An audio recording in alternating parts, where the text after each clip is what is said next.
Can you imagine creating a studio-quality motion graphics video without ever opening After Effects or writing a single line of code? For months, the answer was no, AI still had a long way to go. But after testing Google's latest tool, I discovered we've actually reached 80 to 90% of that dream. Let's break down the full truth, step by step. For years, motion graphics has been the domain of professional designers.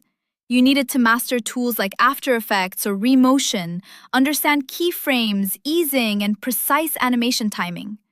Every logo animation, every scene transition, every visual detail required hours of manual work and technical expertise. But with the recent surge of generative video models, people started asking, can AI finally take this heavy lifting off our hands? To answer that question practically, I tested 4 major tools: Gemini Omni Flash, Kling 3.0, Seedance 2, and Hailuo. And I compared all the results against the traditional Remotion approach, which relies on code, to see exactly where these tools stand compared to the established professional method. Let's start with Gemini Omni Flash. Its standout feature is visual style consistency, meaning you can define a specific style and have it applied across every scene without the look shifting from one shot to the next. This was the biggest challenge in every tool I'd tried before. You generate one stunning scene, but the moment you move to the next one, the entire visual style would shift as if it came from a different artist. Gemini Omni Flash delivered a real solution to this problem, which is the main reason I consider it the closest tool to practical, real-world use. On the other hand, Kling 3.0 clearly excels at natural movement and smooth transitions between elements. The motion feels genuinely cinematic, something that's hard to achieve even with traditional methods at times. But the problem shows up when you try to maintain the same visual identity across multiple scenes. Colors, line thickness, even element proportions can shift slightly from one scene to another, creating a kind of inconsistency in the final product. As for Seedance 2 and Hailuo, each brought different strengths to the table. Seedance 2 was the fastest at generation, which matters a lot if you're working on tight deadline projects. Hailuo, meanwhile, showed higher precision in small details, especially with text elements and fine icons. But the issue is that neither one managed to combine speed, consistency, and precision all at once the way I noticed with Gemini. Now, for the most important question.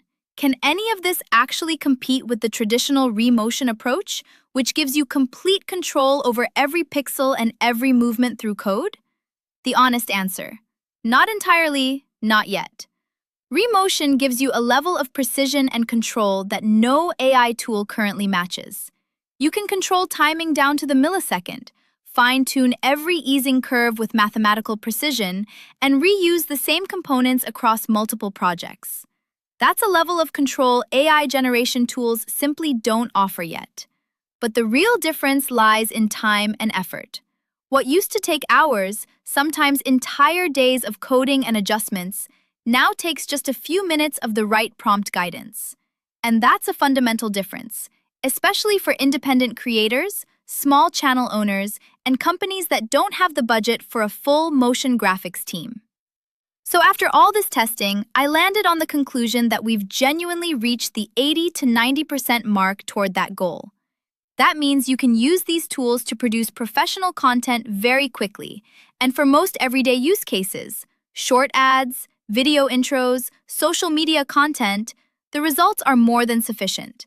But if you need pixel-perfect precision, or you're working on a large project that demands absolute consistency across dozens of scenes, code is still the optimal solution. The tool I'd recommend if you want a balance between speed and quality is Gemini Omni Flash, largely thanks to the style consistency that sets it apart from the rest, which is the most important factor if you're working on a project with more than one scene. If you've tried any of these tools, share your experience in the comments, and which one do you think outperformed all the rest? If this video helped you, subscribe to the channel to stay updated on the latest in AI and motion graphics. See you in the next video!